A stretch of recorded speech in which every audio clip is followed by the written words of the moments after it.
Listen to part of a university lecture by a professor of fine arts. We're now going to spend some time, class, talking about the most revolutionary, the most prodigious artist in the history of modern Western art.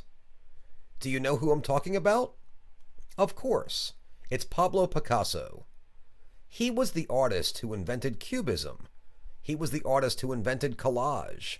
And he was the artist who experimented with more styles and media than probably any other artist in history, with the possible exception of Leonardo da Vinci. And what I'm passing out to you now are figures of some of Picasso's most famous and most revolutionary paintings. Picasso was born in Spain in 1881, and he died in France in 1973.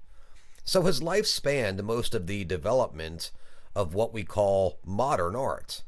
He was a child prodigy.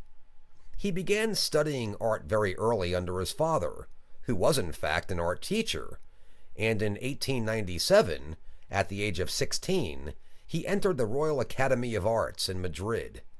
In fact, he passed their entrance examination in a single day, even though applicants were given a month to do this. But after only a year there, he felt bored and stifled, and he dropped out.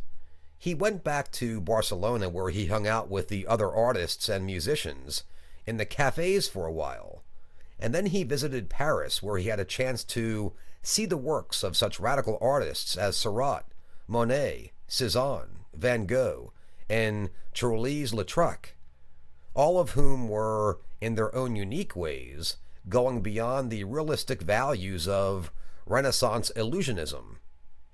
Picasso lived in Paris and Barcelona alternately for several years, from 1900 to 1904, and then he set up a permanent studio in Paris.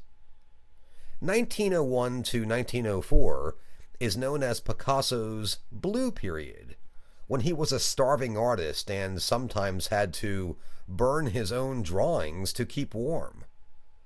All his paintings during this period were done in somber shades of blue, and they depicted thin, depressed figures, paupers, and homeless people. If you look at the handout I gave you, you'll see an example of his Blue Period. The Old Guitarist, painted in 1903. Not a very happy-looking fellow, is he? From 1904 then to 1905, Picasso passed through his Rose Period, when he began to use warmer, more tender colors like pinks and beiges, and his subjects became circus performers and harlequins and clowns. You can see his most famous painting from this period on the sheet, his Family of Saltimbanquis from 1905. You'll notice, though, that this quiet group of circus performers still look alienated and uncommunicative, though they are treated more kindly than he treated the old guitar player. All of Picasso's paintings were rather two-dimensional up to this point, but then he began exploring pictorial volume, and this led to one of his most revolutionary works, Les Demoiselles d'Avignon, which he painted in 1917.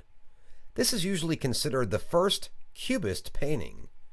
You can see how Picasso reduces the ladies' figures to a series of wide, intersecting planes that are aligned with the surface of the canvas.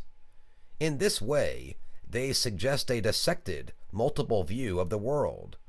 This was a radically new, abstract pictorial language. In my handout, you'll also find some other examples of how Picasso's Cubism developed between 1907 and 1921.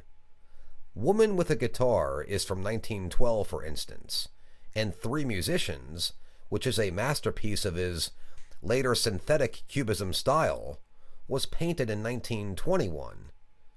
You can see in the Three Musicians how Picasso's planes have become much broader and much more simple, and how they exploit color so much more. The invention of Cubism is Picasso's greatest contribution to art. He was also interested in many other arts, in sculpture, ceramics, graphics, printmaking, and even in stage design. and he experimented imaginatively in all of these areas. Also, as early as 1911, he began to include newspaper clippings and other realia into some of his paintings, and he thus invented collage. His first and most famous collage is Still Life with Chair Caning.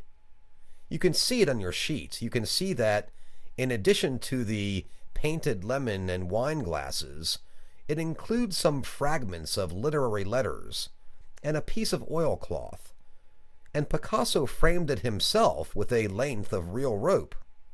And of course, I should mention Guernica, the last painting on your handout, which is an extraordinary landmark of modern art, an infuriated Cubist condemnation of war and the atrocities of war that's still unmatched today. Picasso painted it in 1937, just after the Spanish town of Guernica was bombed in an air raid by German planes during the Spanish Civil War. You can feel the brutality, the pain, and the suffering in his images of screaming people and animals. And you can see how Picasso could turn his art so effectively into political statement. By 1945, Picasso was well established as one of the great masters of modern art, but he continued to experiment with styles and techniques throughout his life. We'll be looking at him again later in the term when we examine Cubism, Surrealism, and other modern visual movements in more detail.